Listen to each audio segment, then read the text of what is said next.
मैंने एक बयान ये दिया है कि पिछले इलेक्शन में जब पार्लियामेंट के इलेक्शन थे हमारे 40 जवान शहीद हो गए और उन पे अटैक हुआ। आज तक सरकार ने ये पता नहीं किया कि वो अटैक किसने किया, कौन लोग उसके जिम्मेवार हैं। अब फिर इलेक्शन आया है, फिर हमारे जवानों पे अटैक हुआ, फिर जवान शहीद हुआ। मैं ये पूछना चाहता हूँ सरकार से कि ये कौन लोग हैं जो ऐसे अटैक करवाते, आप उनको सामने क्यों नहीं लेकर आते? क्यों इंटेलिजेंस फेलियर होती है? आपके जो गवर्नर गए थे सत्यपाल मलिक, उन्होंने पहले आगाह कर दिया था कि ऐसे अटैक फिर हो सकते, ये राजनीतिक है।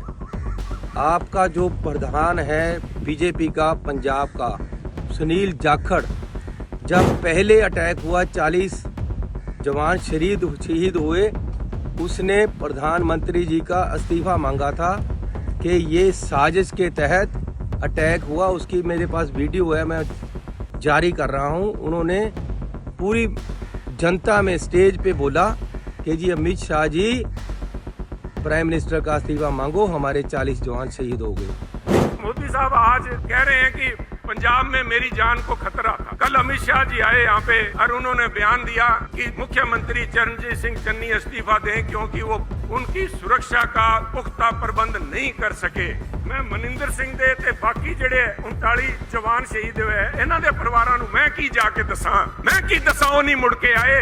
अज अमित शाह कह रहे इस्तीफा दे देन चरणजीत चन्नी जी, फिर अमित शाह जी प्रधानमंत्री का इस्तीफा क्यों नहीं मंगते? जिथे पुलवामा होया उत्थे सेंट्रल रूल लग्या सीगा, खुद होम मिनिस्टर ते prime minister of India they should resign, उन्होंने इस्तीफा देना चाहिए भी साढ़े 40 जवान मरवाते। एक कार भर के बारूद आया ते कह रहे चरणजीत चन्नी ने मेरी सुरक्षा नहीं संभाल पाई। साहब ये पठानकोट एयरबेस है साहब, पठानकोट एयरबेस पे आतंकी हमला हुआ साहब, वहाँ पे कौन आया? आईएसआई को लेके आए। वहाँ पे आईएसआई को कौन लेके आया? बीजेपी सरकार लेके आई। कौन लेके आया? मोदी साहब प्रधानमंत्री लेके आए। कौन लेके आए? अमित शाह जी गृह मंत्री होते हुए उनको यहाँ लेके आए और सवाल हमसे कर रहे हैं साहब। अपने पीड़े वे हेठा सोटी मार के देखो मोदी साहब। आज फिर जवान शहीद हो गए हैं। मैं जाखड़ जी से पूछना चाहता हूं, आज आपका स्टैंड क्या है? मैं ये कह रहा हूं बीजेपी से कि तू इधर उधर की बात मत कर, बता के काफिला लुटा क्यों? मुझे राह जनों से गरज नहीं, तेरी रहबरी का सवाल है। मेरे जवान मारे जा रहे हैं। पिछली बार जब जवान शहीद हुए तो मैं कांधा देकर एससीएम उनको शमशान तक लेकर गया। हर बार ऐसे क्यों करें? ऐसे क्यों हो रहा है? ये मेरा सवाल है। मैं स्टंट ये बोल रहा हूँ कि ये पॉलिटिकली इसको स्टंट बनाकर क्यों बीजेपी यूज़ करती है और क्यों बार बार हमारे शहीद हो रहे हैं? क्यों नहीं? सरकार का इंटेलिजेंस फेलियर क्यों है? मेरा ये सवाल है। धन्यवाद। चरणजीत सिंह चन्नी ने आज बयान दिया है कि बीजेपी लाशों पर सियासत करती है, जो शहीद हुए हैं उनका भी अपमान कहीं ना कहीं हुआ है। इसके बारे में आप क्या कहना चाहते हैं? देखिए, ये बहुत ही बदकिस्मती वाली बात है कि जो सैनिक देश के लिए शहादत देते हैं, जो सैनिक अपना घर बार छोड़ के देश के लिए जान देने के लिए हरदम तैयार रहते हैं, राष्ट्रहित के लिए उन्होंने अपनी जान न्योछावर की है, उनके बारे में ऐसी बात कहना कि ये एक स्टंटबाजी है, मैं समझता हूँ कि ये पूरी सेना का, पूरे राष्ट्र का और हमारे हर एक सैनिक की जो राष्ट्रभक्ति है उसका अपमान है, जो साबका मुख्यमंत्री चरणजीत सिंह चन्नी ने किया है।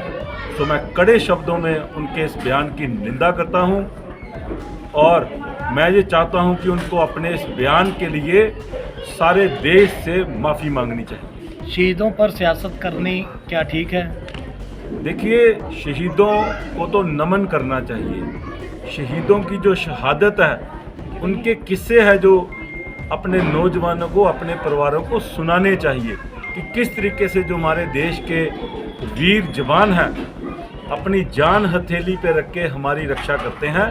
सो उनके इस जो उनकी शहादत है उनका अपमान करने का किसी को भी हक नहीं है।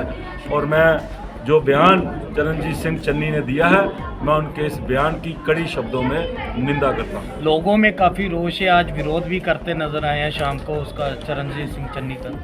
देखिए, उनका विरोध तो होगा ही। एक तो महिलाओं के प्रति उनका जो रवैया रहा है, उनके किस्से जगह जगह पोस्टरों में भी छप रहे हैं। देश के प्रति उनकी क्या भावना है, सैनिकों के प्रति उनकी क्या भावना है, आज जो उनके दिल की जो बात है जुबान पे आई है, तो मैं समझता हूँ कि उनके मन में देश को लेके, देशभक्ति को लेके और सैनिकों की जो राष्ट्रभक्ति है उनको लेके किसी तरह का भी कोई सत्कार नहीं है। बार बार स्टेजों पर एक ही बात करते नजर आ रहे हैं कि मोदी को पंजाब में मैंने ही रोका था।